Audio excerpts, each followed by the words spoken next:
Did you know? Toy Story began as a full-length sequel to the 1988 animated short film Tin Toy. After being kicked out of Disney for upsetting executives, animator John Lasseter joined Lucasfilm's graphics group division, which later split off and became Pixar. Lasseter wrote, produced, and directed the 5-minute Tin Toy short, which stars a tin one-man band toy trying to escape a destructive baby. It quickly received critical acclaim, winning the 1988 Academy Award for Best Animated Short Film. Pixar may have started out as a minor section of Lucasfilm, but it eventually became a studio focused on demonstrating the world's rising tech. The co-founder of Pixar, Ed Catmull's goal was always to make the first full-length CGI movie. Looking at the success of Tin Toy, Catmull quickly pitched a 30-minute TV special based on Tin Toy to Disney. The project never came together, but Disney decided to go one step further, proposing that Pixar make a 70 to 80-minute CGI feature film. Pixar ultimately agreed to a multi-picture deal with Disney. The studio felt the logical thing to do was expand on Tin Toy, and they did so under the working title Toy Story. A few other names were proposed for the project, such as The New Toy, The Cowboy and the Spaceman, The Favorite, and Toys in the Hood. Having only made shorts and commercials, Pixar greatly underestimated what they needed for a full-length CGI feature.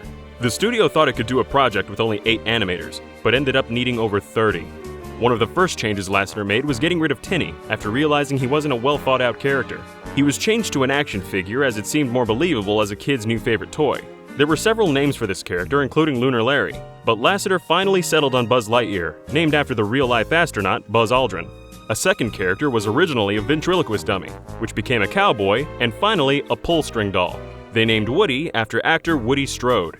An early script also had the toys finding their way to a sort of toy heaven. It was a preschool where the toys would never have to worry about being disowned, a concept that was later used in the series.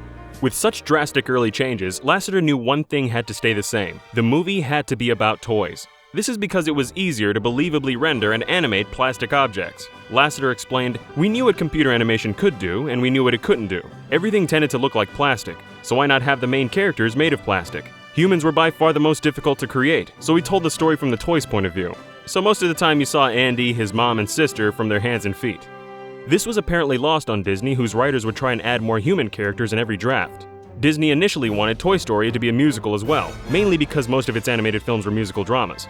Lasseter hated this idea, instead proposing to turn Toy Story into a buddy film. He had the story department draw inspirations from movies such as 48 Hours and The Defiant Ones. Joss Whedon, who was hired by Disney in the later stages of development to help work on the script, agreed with Lasseter. He said it would have been a really bad musical because it's a buddy movie. It's about people who won't admit what they want, much less sing about it. Buddy movies are about sublimating, punching an arm, I hate you. It's not about open emotion. Jeffrey Katzenberg, then chairman of Disney, demanded Pixar make Toy Story into a more adult and cynical film. A result of this was Woody becoming a sarcastic jerk with few redeeming qualities. This would result in huge issues for Pixar further into production.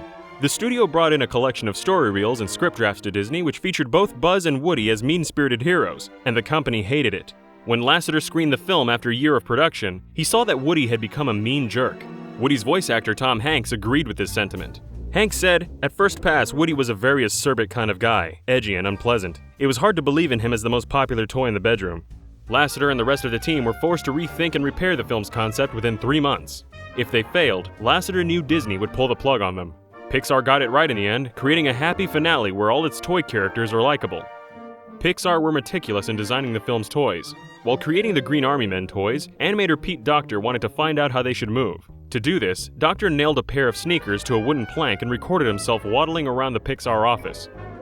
Initially, Tim Allen was far from the #1 choice to voice Buzz Lightyear.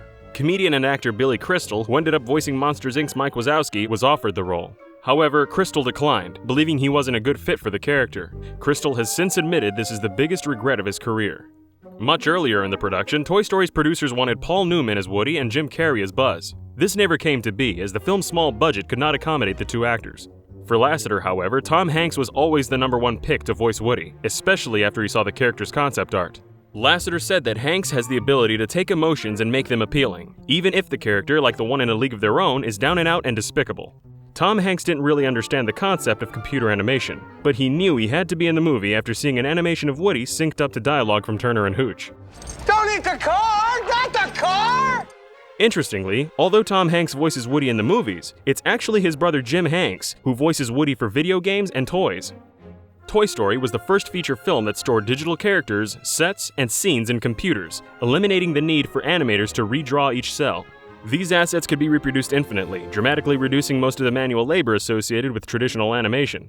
After Toy Story released in theaters, it quickly became one of the most commercially successful and critically acclaimed films for Disney. Toy Story was the first animated film to be nominated for Best Original Screenplay, and this trend would continue with Pixar's The Incredibles, Finding Nemo, and Up.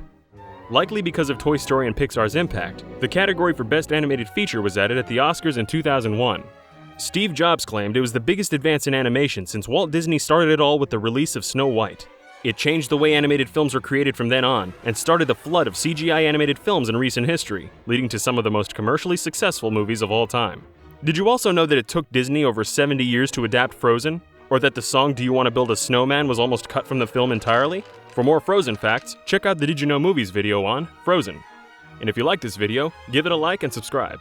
And in the off chance that you're into parody dubs and/or a cool guy, you'll be glad to know that WeeklyTubeShow is officially back. We dub Dragon Ball, Fist of the North Star, February 10th, brand new dub. Stay tuned.